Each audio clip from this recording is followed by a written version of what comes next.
Heinrich Himmler, um dos arquitetos incontestáveis do Terceiro Reich, não tinha apenas ambições militares, mas também uma visão mais profunda, uma obsessão que misturava as antigas lendas germânicas com um sentido perverso de pureza racial. Aquele homem, magro e com óculos redondos, escondia por trás de sua aparência insignificante uma mente distorcida e perigosa. Em 1929, quando Himmler assumiu o controle da SS, esta era apenas um pequeno grupo de 280 homens. No entanto, na mente de Himmler, essa organização era uma argila que ele moldaria para criar uma nova elite, uma ordem militar que transcenderia a história, tal como os cavaleiros teutônicos da Idade Média. Estes últimos surgiram no século XII sob o nome de Servos de Santa Maria da Casa Alemã, jurando castidade, pobreza e obediência, enquanto brandiam espadas sob o símbolo de uma cruz preta sobre um manto branco. Himmler sentia-se inspirado pela brutalidade dessa ordem militar medieval, envolta em um manto de fé, enquanto destruía tudo o que não se alinhava com sua visão divina.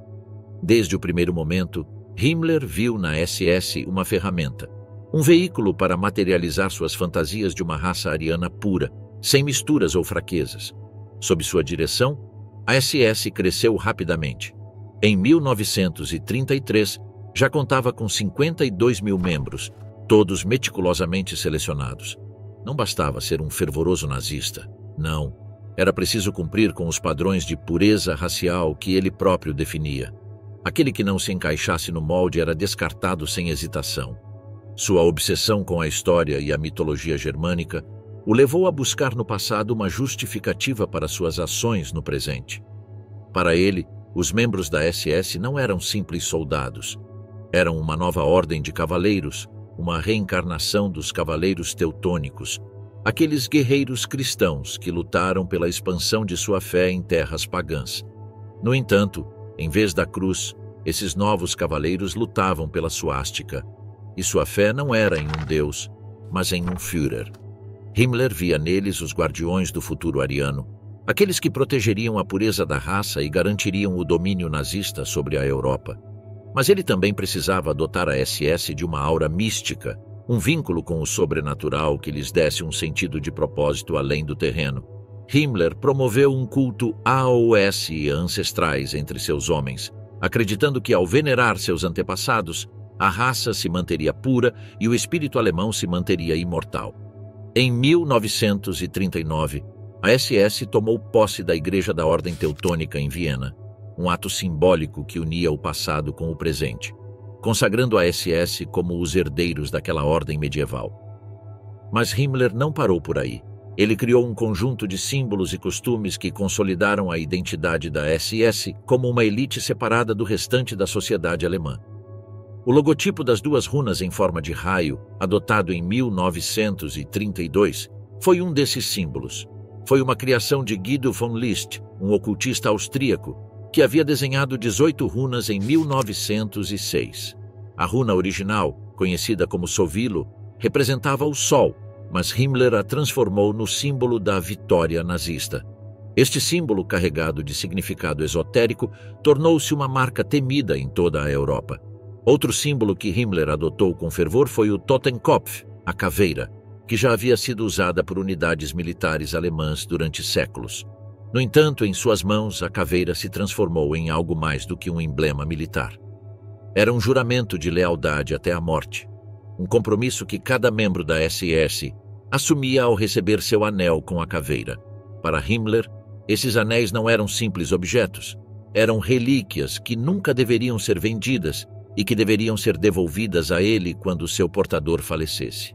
Aqueles anéis, guardados em Wewelsburg, tornaram-se o lembrete perpétuo dos mortos, um monumento à fidelidade sem fim. Os costumes tradicionais alemães também não escaparam da remodelação de Himmler. Para ele, os ritos cristãos eram inadequados para a nova elite. Por isso criou cerimônias próprias da SS, que substituíam as tradicionais. Os batismos foram substituídos por rituais de nomeação. Os casamentos transformaram-se em cerimônias arianas. Os funerais cristãos foram complementados com rituais da SS e as celebrações do solstício de verão e inverno foram instituídas como festividades centrais. O doutrinamento ideológico que ele implementou na SS não era apenas uma ferramenta de controle, mas uma forma de dar sentido aos atos mais brutais. Sob o Auftragstaktik, Himmler permitiu que os oficiais de menor patente agissem com uma independência aterrorizante, executando suas ordens com uma liberdade que muitas vezes resultava em atrocidades indescritíveis. Esta tática assegurava que a culpa se diluísse entre os muitos que participavam, criando um exército de assassinos sem remorsos, cada um convencido de que estava cumprindo um dever sagrado. E assim, sob o comando desse homem de aparência insignificante, a SS se transformou em uma máquina de morte, uma ordem de cavaleiros sombrios que semearam o terror por toda a Europa, acreditando que estavam forjando uma nova ordem mundial. Tochas e juramentos. O ritual do terror na cena das SS. Os desfiles e juramentos de lealdade das SS nazistas foram espetáculos cuidadosamente orquestrados para consolidar a lealdade e o fanatismo dentro da organização, bem como para projetar seu poder diante do mundo. No centro desses eventos, havia uma sombria paradoxa, a glorificação da morte e da brutalidade, envoltas em um manto de rituais e simbolismo que pretendiam conectar as SS a uma tradição quase mítica. Essa narrativa começa no início da década de 1930, quando Heinrich Himmler começou a moldar a organização segundo sua visão distorcida de pureza racial e disciplina militar. A escuridão descia como um manto pesado sobre as ruas de paralelepípedos de Nuremberg, onde as sombras de milhares de homens uniformizados se estendiam até desaparecerem na penumbra. Eram os soldados da Schutzstaffel, alinhados como peões em um imenso tabuleiro de xadrez, prontos para desfilar sob tochas acesas que brilhavam como vagalumes envenenados na noite alemã. Era 1934, e a cidade se preparava para testemunhar um dos espetáculos mais inquietantes que a história já conheceu. Em meio ao estrondo de tambores e ao som das botas marchando em uníssono, os homens de preto avançavam como uma onda imparável, cada passo medido, cada olhar vazio. No ar, o cheiro de pólvora e suor se misturava com o aroma rançoso do medo, aquele medo que os alemães aprenderam a disfarçar de respeito, sob o olhar atento do Führer. Lá estava ele, no alto, observando seus fiéis com os olhos de alguém que se sentia um deus ególatra e doente de poder. E abaixo, no pó da praça, as almas dos soldados das SS se uniam em um juramento que os acorrentava a uma lealdade cega, a uma devoção que logo arrastaria toda a Europa para o abismo. Naqueles anos, as ruas da Alemanha se tornaram cenários de um macabro teatro. As SS, com seus imponentes uniformes pretos, marchavam em formação perfeita, desfilando por cidades que, pouco a pouco, sucumbiam ao encanto do poder nazista. Em cada desfile, as faces inexpressivas dos espectadores refletiam uma mistura de temor e admiração, enquanto os tambores marcavam um ritmo que ressoava como o batimento de um coração enfermo. A visão de milhares de homens, todos cortados pelo mesmo padrão, movendo-se em sincronia como uma maquinaria desprovida de humanidade, era suficiente para semear o terror no coração de qualquer um que ousasse questionar a autoridade do Führer. O momento culminante desses desfiles chegava com a queda da noite, quando a luz das tochas transformava as sombras em bestas dançantes. O fogo, um elemento recorrente nos rituais das SS, servia como símbolo de purificação, mas também de destruição. A chama, que em outras culturas havia sido um farol de esperança, nas mãos dos nazistas se transformava em uma ferramenta de dominação. As tochas elevadas ao céu escuro iluminavam os rostos endurecidos das SS, mas acima de tudo eram uma clara advertência, um lembrete do que aguardava aqueles que ousassem se opor. Da mesma forma, ano após ano, a celebração do Gründungstag das SS se tornava um lembrete da fundação daquela ordem. Os altos oficiais, vestidos com seus melhores trajes, recitavam juramentos que soavam mais como maldições do que como palavras de lealdade, enquanto seus olhos se perdiam na distância. Dessa forma, os desfiles não foram o único reflexo da devoção cega ao Führer. Os juramentos de lealdade, pronunciados em cerimônias que pareciam mais rituais religiosos do que atos militares, selavam o destino daqueles que se uniam às SS. Sob o olhar atento de Himmler e outros altos comandos, os novos recrutas, vestidos com seus uniformes impecáveis, pronunciavam as palavras que supostamente os ligavam para a vida toda a Adolf Hitler. Com uma mão levantada, o típico saudação nazista, juravam lealdade não apenas ao Führer, mas também à causa do nacionalsocialismo, uma ideologia que glorificava a morte e desprezava a vida. A solenidade desses juramentos era acentuada pelo ambiente em que eram realizados. Castelos medievais, lugares que outrora haviam testemunhado a valentia e a honra, agora serviam como cenários para a consagração dos verdugos do Terceiro Reich. Nesses locais carregados de história, as SS, vestidas com seus uniformes pretos, com o emblema da caveira brilhando em seus chapéus, comprometiam-se a seguir cegamente seu líder, mesmo até a morte. A cerimônia, impregnada de simbolismo, buscava conectar as SS a um passado glorioso, uma mentira cuidadosamente elaborada para justificar as atrocidades que estavam prestes a cometer. O design desses eventos não deixava nada ao acaso. Desde a música que ressoava no ar até o menor detalhe do uniforme, tudo era calculado para criar um impacto psicológico tanto nos participantes quanto nos espectadores. A precisão com que as SS marchavam, o ritmo constante de seus passos, não apenas representava a disciplina militar, mas também a marcha inexorável em direção ao abismo que o nacionalsocialismo havia preparado para a Europa e o mundo. O rosto das SS, oculto por trás da máscara da disciplina e do dever, refletia a desumanização que lhes havia sido imposta. Eram soldados, sim, mas não a serviço da pátria ou da liberdade, mas de uma ideologia que havia elevado o ódio e a morte ao nível de virtude. Ao observar esses desfiles, ao ouvir esses juramentos, era impossível não perceber o eco de algo mais antigo, mais sombrio. As SS, em sua busca por poder e pureza, não estavam criando algo novo. Estavam despertando um demônio que havia adormecido no coração da humanidade por séculos. Além do estilo, a evolução do uniforme das SS e seu propósito mortal. Nos primeiros dias do Terceiro Reich, os uniformes da Schutzstaffel eram rudimentares e mal se diferenciavam dos de outras agrupações paramilitares que floresceram na Alemanha da década de 1920. Vestiam camisas marrom simples, muito semelhantes às das camisas pardas do Sturmabteilung.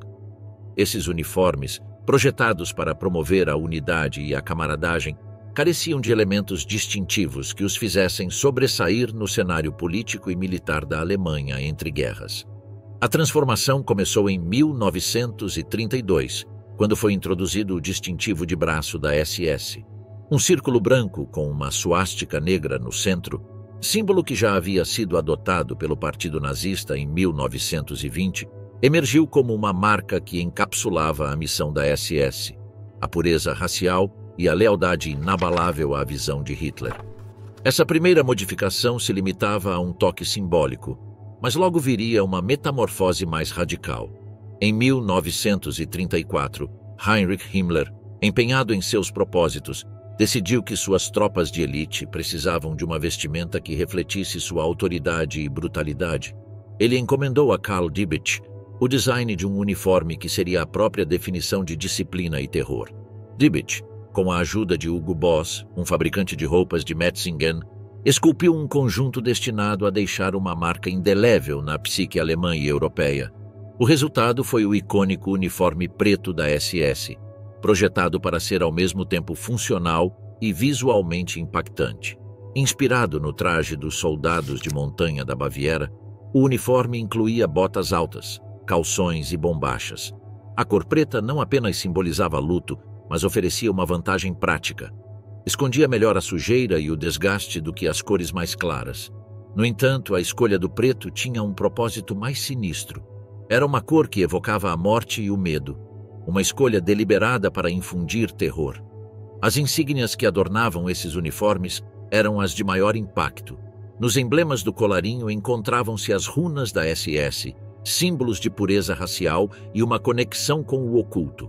O Totenkopf, que era usado nos capes pontiagudos, representava a cruel indiferença da SS pela vida humana. E a águia da SS na manga direita afirmava a lealdade a Hitler e à causa nazista, um emblema de poder que foi projetado para causar tanto admiração quanto medo. A simbologia do uniforme da SS não era de forma alguma uma mera questão de estética. Cada elemento era cuidadosamente escolhido para transmitir uma mensagem clara de poder e autoridade. A cor preta, a elegância do design e os símbolos ominosos eram destinados a projetar uma imagem de disciplina e profissionalismo, embora também servissem como lembrete constante da brutalidade da organização. Embora Hugo Boss seja frequentemente mencionado na conversa sobre o design desses uniformes, seu papel era principalmente limitado à produção. Dietrich foi o verdadeiro arquiteto do design, trabalhando em estreita colaboração com Himmler para criar uma aparência que incorporasse tanto o temor quanto o respeito. Boss, que se juntou ao Partido Nazista 2 anos antes de Hitler assumir o poder, supervisionou a fabricação dos uniformes que foram produzidos em fábricas por toda a Alemanha, muitas vezes utilizando mão de obra forçada de países ocupados. O impacto aterrador desses uniformes foi imediato e profundo. O design minimalista e os símbolos sombrios faziam com que os uniformes fossem instantaneamente reconhecíveis e profundamente perturbadores. A elegância e a perfeição dos uniformes, apesar de sua sinistra beleza, serviam para desumanizar os membros da SS, facilitando que realizassem suas tarefas brutais sem remorso. A evolução deste uniforme, com seu design meticuloso e sua simbologia aterradora, ajudou a cimentar a reputação da SS como uma das organizações mais temidas e implacáveis da história moderna. No entanto, à medida que a guerra avançava, a SS começou a adaptar seus uniformes para diferentes ambientes e funções. As Waffen-SS, por exemplo, começaram a usar variações do uniforme cinza de campo do exército com insígnias da SS. O uniforme preto, embora permanecesse icônico, tornou-se menos comum em situações de combate, já que a funcionalidade se tornou mais importante do que a aparência. As Waffen-SS, além disso, inovaram no uso de padrões de camuflagem no uniforme, refletindo a necessidade de adaptabilidade no campo de batalha. Bandeiras da supremacia, os emblemas das SS e sua mensagem de dominação. A história das SS é marcada por símbolos que representavam a supremacia racial e, ao mesmo tempo, infundiam um medo visceral em todos aqueles que ousavam cruzar seu caminho. Tudo começou na década de 1920, quando o Partido Nazista adotou a suástica como seu símbolo principal, um antigo emblema que, nas mãos dos nazistas, foi despojado de seu significado original para se tornar a representação do orgulho nacionalista alemão e da suposta identidade ariana. Heinrich Himmler foi o principal responsável por incorporar esses símbolos nas SS. Já em 1933, após a tomada do poder pelos nazistas, Hitler, satisfeito com seu papel na purga da SA, anunciou que as SS se tornariam uma organização independente, subordinada apenas a ele. Os símbolos e uniformes das SS não eram escolhidos ao acaso. A bandeira nazista, desenhada pelo próprio Hitler, consistia em uma suástica negra sobre um disco branco em um fundo vermelho. Esse esquema de cores, que evocava a bandeira do Império Alemão, ressoava com muitos alemães que rejeitavam a democracia e ansiavam pelo retorno dos dias gloriosos do passado imperial. A suástica, com suas raízes ancestrais, foi apropriada pelos nazistas para representar esse passado glorioso e a renovação poderosa da nação alemã. Antes do nacionalsocialismo, a suástica era um emblema de bem-estar e divindade. Nasceu em tempos tão antigos que suas raízes se encontram no Neolítico, há mais de 10.000 anos, quando civilizações de todo o mundo gravavam seus 4 braços em ângulo reto em pedras e cerâmicas. Nessas eras remotas, a suástica não era mais que um sinal de esperança, um amuleto que prometia prosperidade e boa fortuna. No vasto subcontinente indiano, os hindus a viam como a representação do sol, a luz que dissipava as sombras, enquanto que para os budistas era uma marca auspiciosa, os passos do próprio Buda. À medida que a humanidade avançava, o símbolo foi adotado por culturas tão diversas quanto a nórdica, onde se associava ao martelo de Thor, e as antigas civilizações da Grécia e Roma, que viam na suástica um signo de poder e proteção. No entanto, no século XIX, um grupo de acadêmicos europeus armados com teorias raciais defeituosas, vinculou a suástica a uma suposta cultura ariana que, segundo eles, conectava a Europa e a Ásia. As SS, com seus elegantes uniformes pretos e suas insígnias especiais, viam-se como uma casta superior, muito acima das tropas de assalto da SA, com suas camisas pardas e sua disciplina desajeitada. Cada elemento de sua vestimenta e seus símbolos estava impregnado de uma mensagem sombria. A bandeira das SS, por exemplo, apresentava um círculo branco com uma suástica negra no centro, rodeada por uma coroa de folhas de carvalho, símbolo de força e resistência. Não era apenas uma bandeira, era um estandarte de dominação. De fato, a bandeira das SS tremulava ao lado da do Império Alemão, aquele estandarte de preto, branco e vermelho, depois que Hitler e Hindenburg emitiram um decreto em 1933.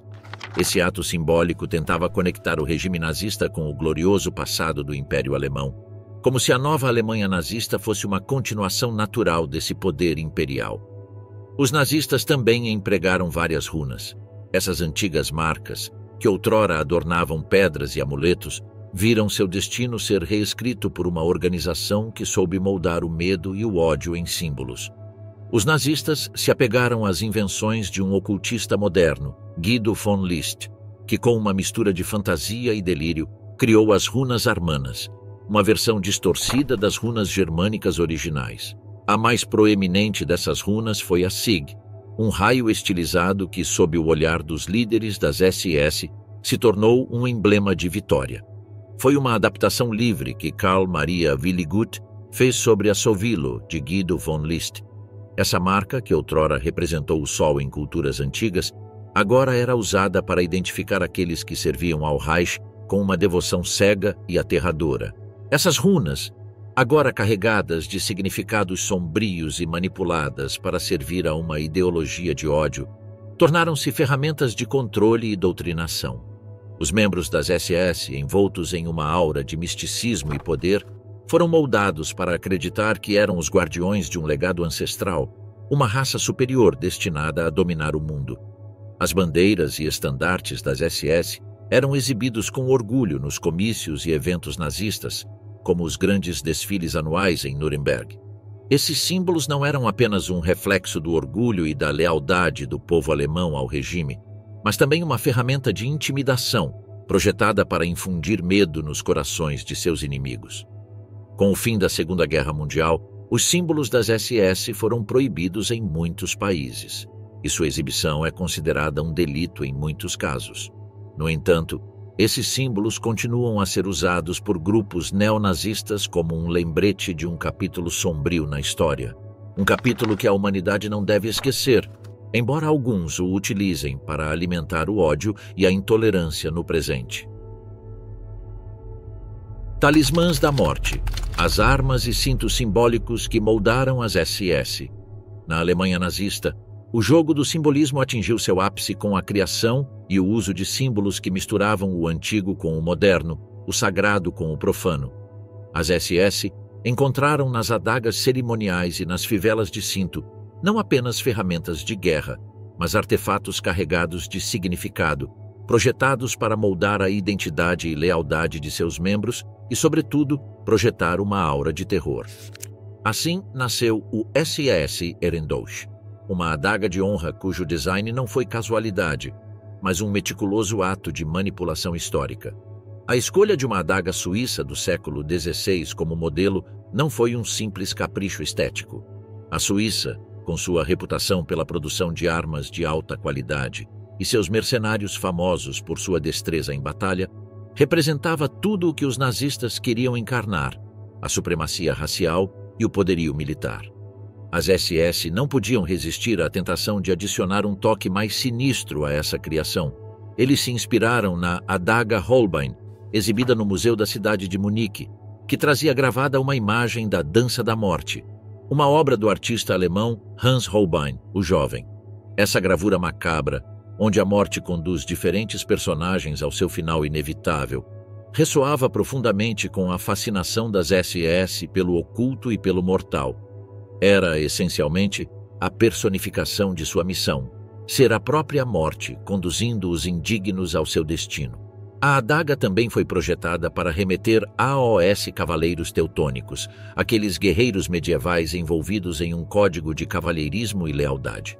Mas em vez de defender o cristianismo, esses novos cavaleiros estavam dedicados à causa nazista. Essa adaga não era simplesmente entregue aos funcionários. Eles precisavam merecê-la. E sua entrega durante uma cerimônia carregada de misticismo e fanatismo era um rito de passagem. De fato, todo dia 9 de novembro, na Feldherrnhalle de Munique, a cerimônia de entrega dessas adagas era um espetáculo carregado de ritualismo e fervor, invocando um passado germânico idealizado que nunca existiu, mas que parecia perfeito para os propósitos do Terceiro Reich. A fivela do cinto das SS, adornada com a temível Totenkopf, também não ficava atrás em termos de simbolismo. O crânio com ossos cruzados, um antigo símbolo militar prussiano, foi reinterpretado pelas SS como um emblema de supremacia racial e desprezo absoluto pela vida. Cercada por folhas de carvalho, símbolo de resistência e fortaleza, a fivela se tornou um distintivo daqueles destinados a impor a nova ordem através do medo e da brutalidade. Mas essas adagas e fivelas não eram meros adornos. Seu propósito ia além do estético. Eram ferramentas cuidadosamente projetadas para infundir em seus portadores um senso de superioridade e destino. A adaga, com sua lâmina afiada e passado sombrio, não cortava apenas carne, mas também qualquer laço com o que o regime nazista considerava inferior, marcando os membros das SS como executores de um destino ariano supremo. Himmler, com sua particular visão de honra, havia decretado que qualquer membro das SS tinha o direito e o dever de usar sua adaga contra qualquer um que desonrasse a ordem ou insultasse a família de um SS. A exclusividade dessas adagas, reservadas apenas para os membros plenos das SS, reforçava a sensação de elitismo dentro da organização. Aqueles que foram suficientemente leais antes de 1933, os chamados velhos combatentes, recebiam uma versão especial da adaga, com uma corrente decorada com crânios e runas, um símbolo de seu status dentro da hierarquia. Os altos comandos, por sua vez, recebiam adagas douradas, transformando o ato de matar em um ritual dourado, uma macabra homenagem à sua devoção ao Führer. As fivelas, por sua vez, atuavam como um lembrete constante da brutalidade que as SS estavam destinadas a exercer. Cada vez que um membro das SS abotoava seu cinto, ele não apenas assegurava seu uniforme, mas também sua lealdade à causa, seu compromisso com a missão de purificar a Europa daqueles considerados indignos de viver. As folhas de carvalho, emblema da fortaleza germânica, e o crânio, testemunho da morte sempre presente, se fundiam em uma peça de metal que carregava consigo o peso da história e o sangue derramado em seu nome. Com o tempo, esses símbolos se tornaram mais do que simples objetos de adorno. Neles se condensava o espírito de uma organização que via na morte e na destruição não apenas um meio, mas um fim em si mesmo. As adagas e fivelas se transformaram em insígnias de uma elite que se considerava acima da moralidade comum, livre para exercer o poder sem compaixão ou remorso. A perversão desses símbolos alcançou seu ápice nos campos de concentração, onde a Totenkopf se tornou o último rosto que milhares de pessoas veriam antes de morrer. As SS Totenkopf Verbände usavam a fivela como uma marca de sua pertença a uma casta dedicada à aniquilação, e embora o Terceiro Reich tenha caído e seus símbolos tenham sido proibidos em muitos lugares, esses artefatos, carregados de um simbolismo que vai além do meramente decorativo, permanecem como testemunhas silenciosas da barbárie que um dia governou a Europa. Marcas indeléveis de dominação. O uso de tatuagens no terror nazista. Enquanto a maioria da população daquela época associava as tatuagens a criminosos e marginalizados, o regime nazista encontrou formas perversas de empregar esses símbolos de maneira que se encaixassem em sua ideologia de superioridade e disciplina. Enquanto na vida civil as tatuagens eram um estigma, no universo das SS, elas se transformaram em marcas de status e controle implacável, associadas aos padrões de beleza e estética da organização. A partir de 1933, as SS começaram a incorporar tatuagens em seu regime de disciplina, mas nem todos os membros das SS usavam esses símbolos. As tatuagens mais comuns eram as do tipo sanguíneo, especialmente entre os soldados da Waffen-SS. Essas tatuagens, localizadas no antebraço esquerdo, eram uma aberração pragmática em um mundo obcecado com a pureza. A letra A, B, AB ou O servia como uma marca de utilidade médica, uma medida desesperada para facilitar transfusões rápidas no caos da batalha. No entanto, na sombria realidade da guerra, onde a vida de um soldado podia mudar para pior em um instante, essas tatuagens se tornaram uma sentença de identidade, um lembrete perpétuo da pertença a um grupo que em breve seria perseguido e caçado. Quando a guerra terminou, essas tatuagens ajudaram a identificar alguns membros da Waffen-SS para serem processados por crimes de guerra. Até mesmo os aliados podiam identificar facilmente os inimigos apenas observando seus braços. Por exemplo, sabe-se que Heinrich Himmler e outros altos líderes da Schutzstaffel não possuíam tatuagens. Entre eles não eram necessárias porque não se encontravam no campo de batalha. No caso específico dos oficiais alemães que sobreviveram à Segunda Guerra Mundial, muitos tentaram apagar suas tatuagens para evitar serem identificados, seja atirando em seus próprios braços ou pagando médicos clandestinos. Mas à medida que o conflito avançava, o uso de tatuagens nos campos de concentração se tornou uma ferramenta brutal de desumanização. Em outubro de 1941, os nazistas começaram a tatuar números de série nos prisioneiros, uma prática que foi inicialmente introduzida em Auschwitz. A necessidade de identificar os prisioneiros de maneira mais confiável tornou-se imperativa, dado o grande número de vítimas e a constante confusão. Os números, gravados com uma precisão impiedosa no antebraço esquerdo, eram a nova forma de marcar o corpo humano como uma mera mercadoria do Estado. A tinta azul, que era esfregada nas feridas sangrentas, servia para garantir que a marca ficasse indelével, um lembrete sombrio da posição dos prisioneiros na cruel hierarquia do campo. A introdução dessas tatuagens em Auschwitz era uma manifestação física do desprezo nazista pela dignidade humana. O processo para aplicar essas tatuagens, que incluía o uso de selos metálicos e agulhas, era doloroso e humilhante. Os números não só serviam para identificar os prisioneiros, mas também para lembrá-los diariamente de seu despojamento de identidade. Os prisioneiros eram reduzidos a números, seus nomes, passados e esperanças apagados pela brutalidade do regime. Por outro lado, as tatuagens nos campos de concentração também refletiam a estrutura de poder dentro do sistema dos campos. Em primeiro lugar, aqueles que tinham a tatuagem do tipo sanguíneo eram considerados parte das tropas de combate de elite, o que implicava um status especial dentro da organização. No caso dos prisioneiros nos campos de concentração, os números mais baixos indicavam os prisioneiros que haviam chegado primeiro, enquanto os números mais altos sinalizavam os que eram novos no sistema. Para muitos dos descendentes dos sobreviventes do Holocausto, replicar a tatuagem de um familiar se tornou um ato de comemoração e um vínculo com a história. Essas tatuagens se transformaram em símbolos de resistência e memória, um testemunho vivo de uma história que não deve ser esquecida. Em cada número gravado na pele, em cada marca que desfigurava o corpo humano, encontra-se um fragmento do legado nauseante de um sistema que tentou erradicar a própria essência da dignidade humana. De Memento Mori a emblema do mal, a sombria evolução do Totenkopf. Nos sombrios caminhos da história, poucos símbolos despertaram tanto horror quanto o Totenkopf, a cabeça de morto, que em suas raízes mais profundas nem sempre foi o emblema da morte e do terror que o mundo viria a conhecer.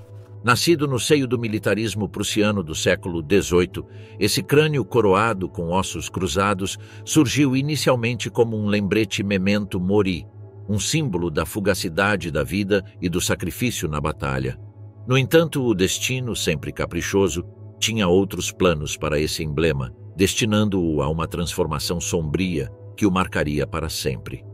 Nas décadas de 1730 e 1800, quando a Europa estava imersa em guerras de sucessão e confrontos imperiais, O Totenkopf adornava os uniformes negros do Husaren Regiment número 5 de Frederico, o Grande.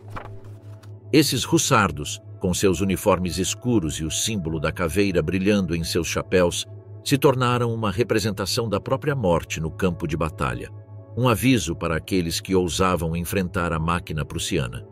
Depois, em 1809, quando o Duque de Brunswick-Wolfenbüttel levantou sua força voluntária para lutar contra Napoleão, o Totenkopf voltou a aparecer, desta vez como um símbolo de luto e vingança.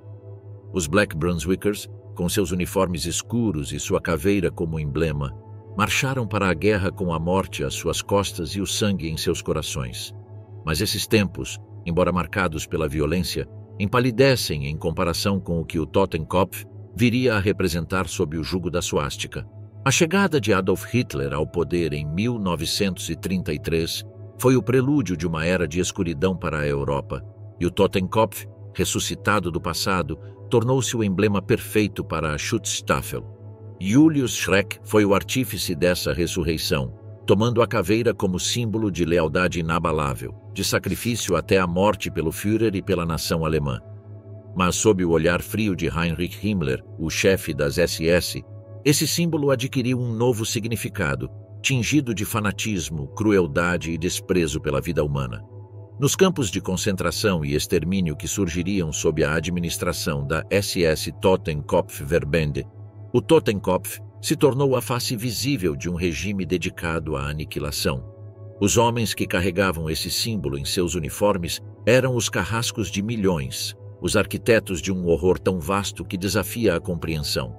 Esses campos, espalhados por toda a Europa, desde Auschwitz até Treblinka, tornaram-se os altares da morte, onde o Totenkopf reinava como um deus sombrio, impassível diante do sofrimento e desespero que o cercava. O Totenkopf também marchou para a guerra, não apenas nos campos de extermínio, mas na linha de frente, onde a 3ª Divisão Panzer das SS Totenkopf fez seu nome, não por sua bravura, mas por sua brutalidade e total desprezo pelas leis da guerra. Formada a partir dos mesmos homens que guardavam os campos da morte, essa divisão lançou-se ao combate com uma ferocidade que só pode nascer de um ódio fanático, um ódio que não diferenciava entre soldados inimigos e civis inocentes.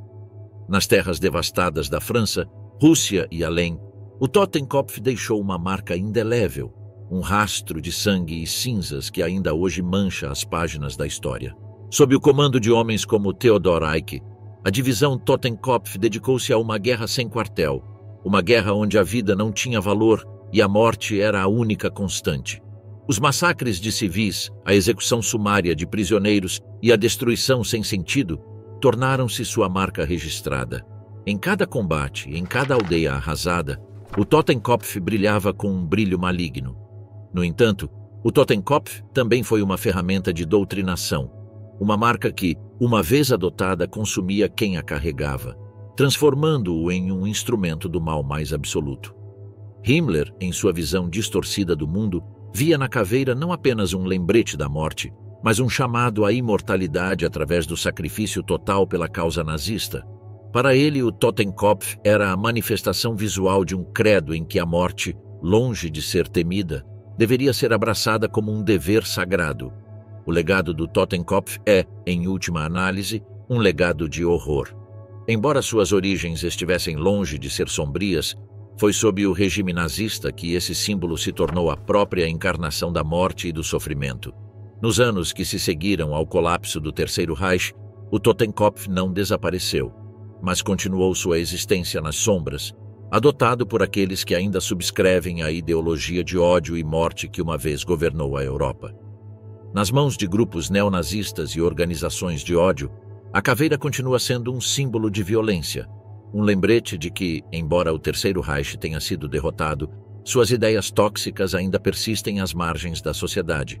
Mas a história do Totenkopf não é apenas a história de um símbolo, é a história de como um emblema pode ser corrompido, de como a humanidade, em sua busca por poder e domínio, pode transformar até mesmo as ideias mais inofensivas em ferramentas de opressão.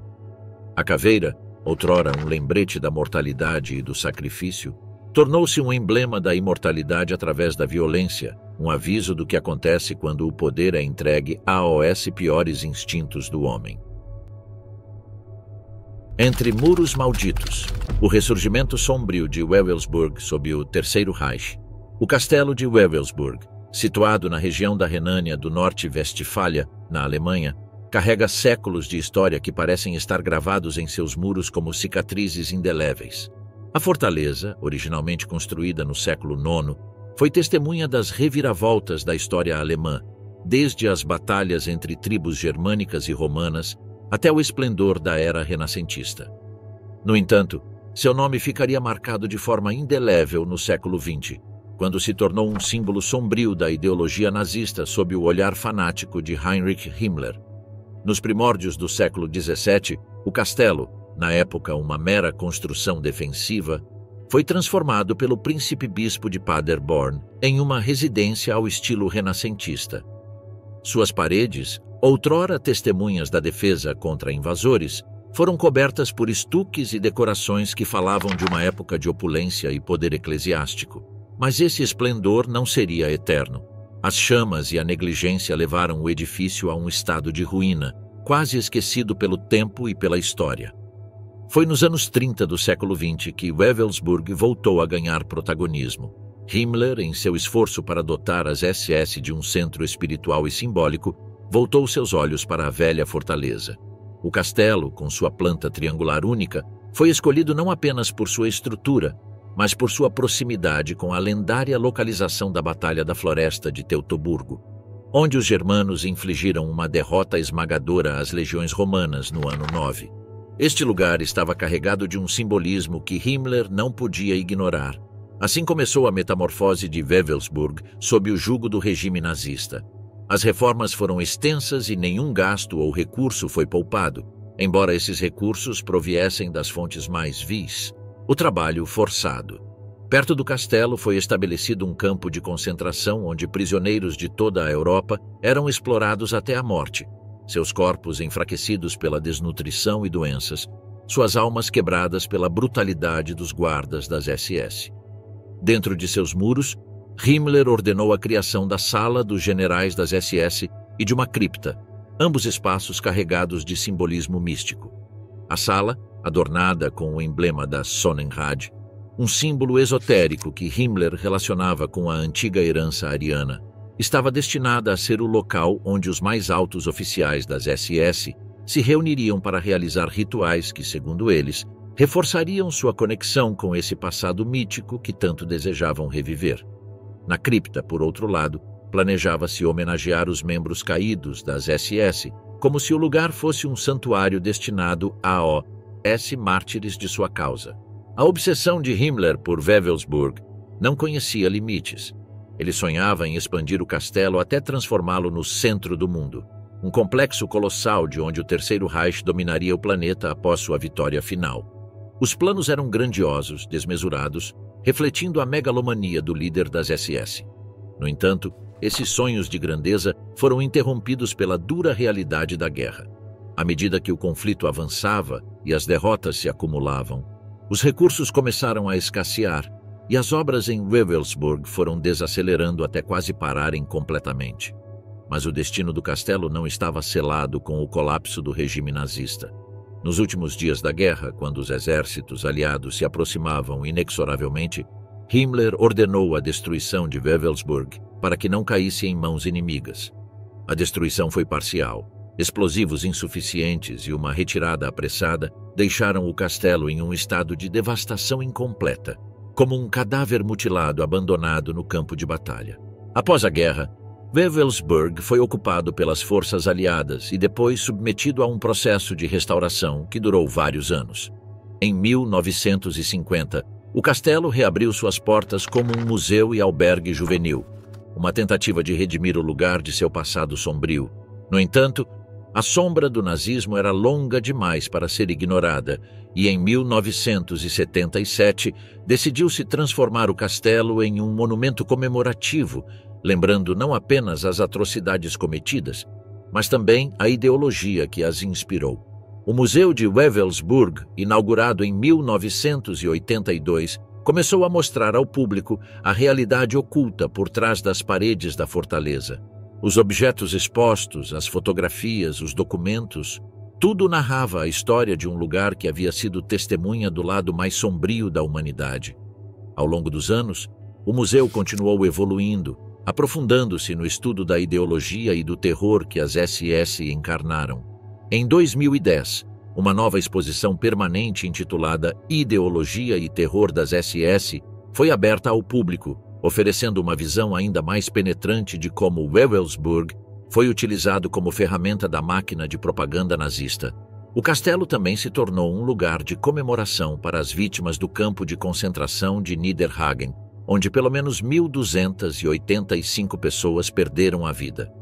Um monumento foi erguido em sua memória no ano 2000, um lembrete silencioso das vidas interrompidas pela barbárie nazista. Feminidade corrompida. Como as mulheres do Terceiro Reich abraçaram a brutalidade nazista. A história das mulheres das forças do Terceiro Reich é uma que se tinge de sombras, ambições e um fervor que transcende o que o mundo poderia entender como racionalidade. Enquanto a Europa sangrava sob o jugo nazista, essas mulheres envoltas na severidade de um uniforme que as igualava em crueldade a seus homólogos masculinos, abraçavam a brutalidade e o ódio como parte de sua essência. O SS Helferinnenkorps as lançava de corpo e alma na máquina da morte, em papéis que pareciam pequenos, mas que na realidade as transformavam em peças essenciais de uma engrenagem genocida. Esse corpo representava uma oportunidade para aquelas que até então haviam sido relegadas às sombras do lar e da maternidade. Essa divisão das SS não era um simples grupo de apoio. Transformou-se em um esquadrão de carrascas, onde cerca de 10.000 mulheres encontraram seu lugar, seja como guardiãs em campos de concentração ou em funções administrativas que envolviam a criação de listas de execução.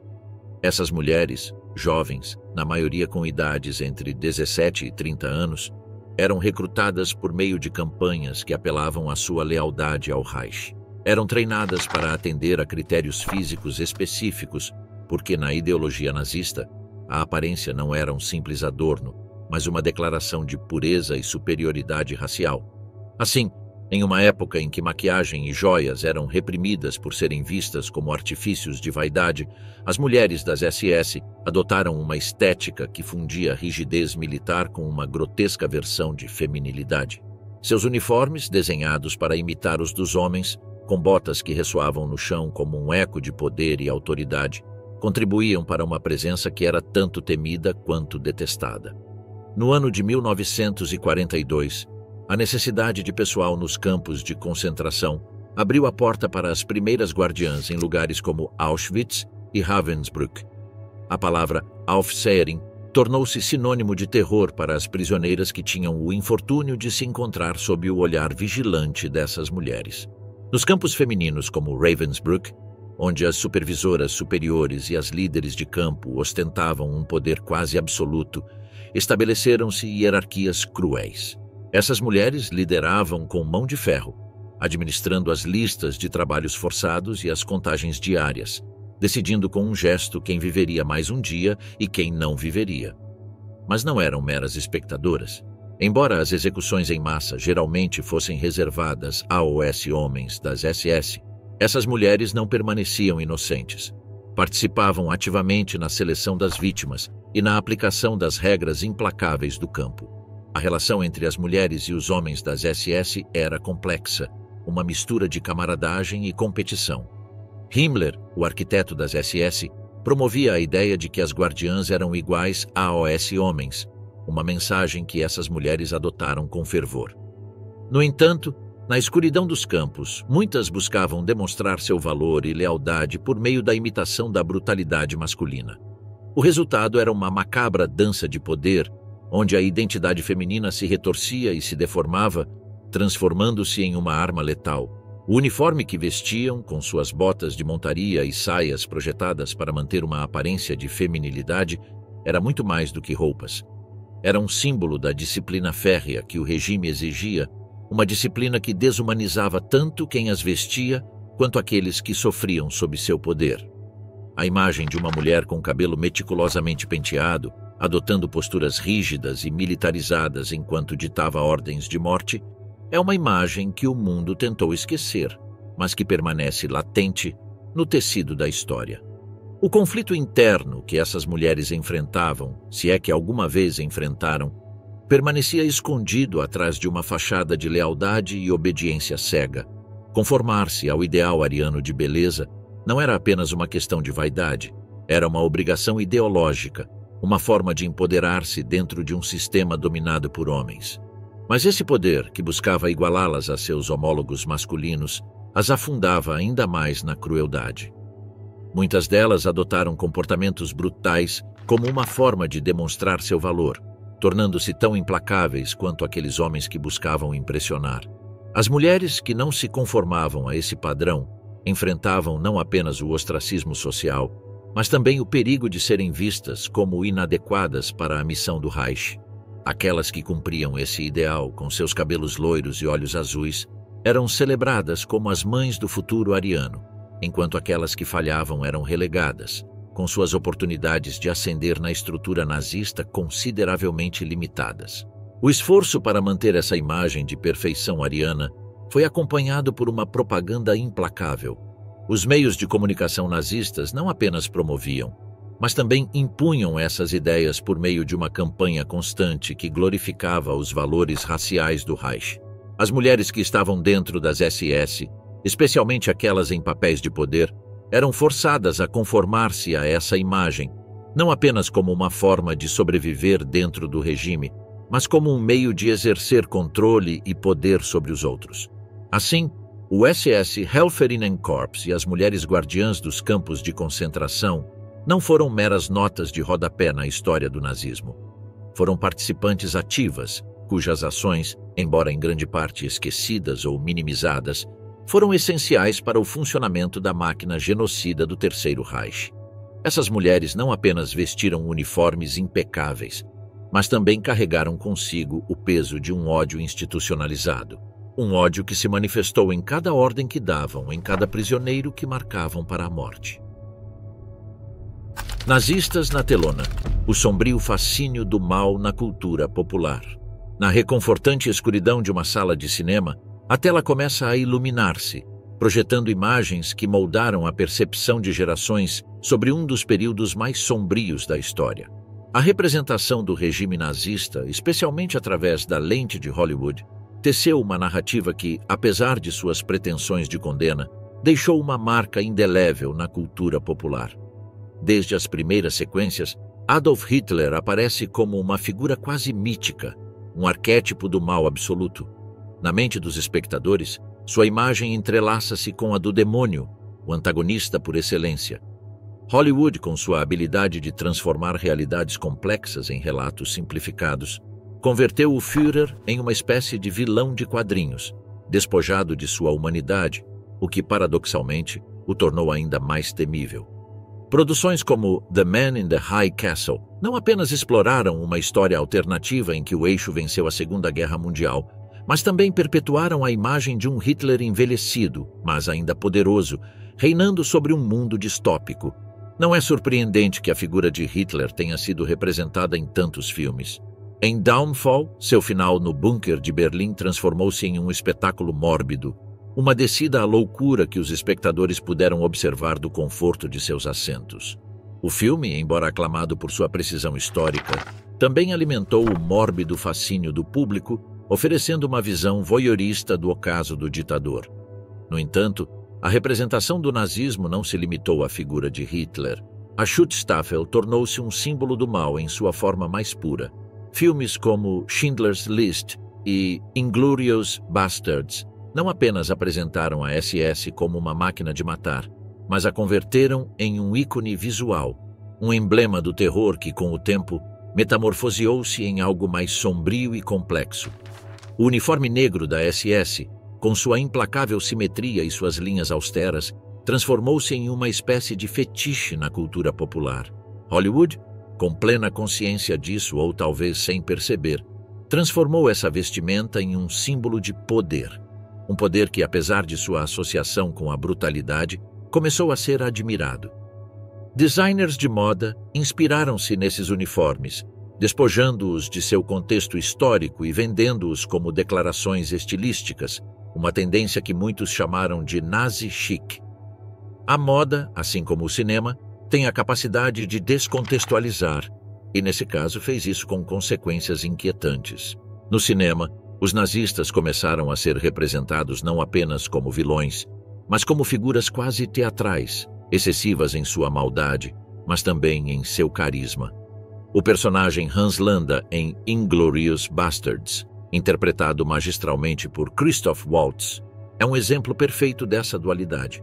Landa é encantador e aterrorizante ao mesmo tempo, um monstro com modos impecáveis. Essa representação, embora eficaz do ponto de vista narrativo, diluiu a verdadeira natureza do nazismo, transformando-o em uma espécie de espetáculo grotesco, mais do que uma ameaça real. E assim, enquanto os espectadores aplaudiam a derrota desses vilões na tela, Hollywood continuava alimentando um ciclo perverso.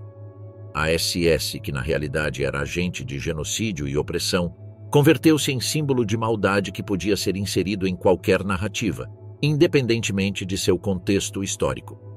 Esse desenraizamento permitiu que a iconografia nazista fosse utilizada em tudo, desde videogames até campanhas publicitárias, perdendo sua conexão com o verdadeiro horror que representava. A ironia mais sombria, no entanto, reside na maneira como Hollywood sexualizou e fetichizou as figuras femininas do nazismo. Personagens como Ilsa, a She-Wolf of the SS, não apenas perverteram a narrativa histórica, mas também transformaram as mulheres nazistas em figuras de desejo, fundindo sadismo com erotismo. Esse tipo de representação perpetua a ideia de que o mal pode ser atraente, até mesmo sedutor. Mas a influência de Hollywood não se limitou às fronteiras do cinema. A música, a literatura e outros meios também foram permeados por essas representações. Compositores como Wagner, cujas obras foram promovidas pelo regime nazista, continuaram a ser interpretados, suas composições reverberando em auditórios cheios de ouvintes que talvez ignorassem ou preferissem esquecer a carga ideológica dessas notas. A literatura, por sua vez, oscilou entre a crítica e a exploração, com romances e ensaios que tentavam decifrar a psique dos líderes nazistas, mas que frequentemente terminavam por romantizá-los. O uso do nazismo como ferramenta de propaganda não é novo, mas a maneira como se perpetuou na cultura popular é um testemunho de seu poder. Joseph Goebbels, o mestre da propaganda nazista, entendeu melhor do que ninguém a importância de controlar a narrativa, de repetir uma mensagem até que ela se transformasse em verdade. Seus princípios, embora distorcidos e adaptados, continuam vivos na maneira como os meios de comunicação manipulam a percepção pública, utilizando as mesmas táticas de simplificação, apelo emocional e demonização dos oponentes. Em última análise, a representação do nazismo na cultura popular criou uma paradoxa inquietante. Por um lado, serviu para lembrar ao mundo os horrores da tirania e do extremismo, mas, por outro, contribuiu para a trivialização e descontextualização desses mesmos horrores. O cinema, a música, a moda e a literatura converteram o regime nazista em um símbolo, um ícone que, embora inicialmente representasse o mal absoluto, foi despojado de seu contexto histórico, transformando-se em um mero recurso narrativo. Assim, em cada fotograma, em cada nota musical, em cada linha escrita, a sombra do nazismo continua a espreitar, não apenas como um lembrete do que foi, mas como um reflexo do que poderia ser. Porque na era da informação, onde as imagens e as palavras são as armas mais poderosas, a história não é apenas lembrada, mas também reescrita.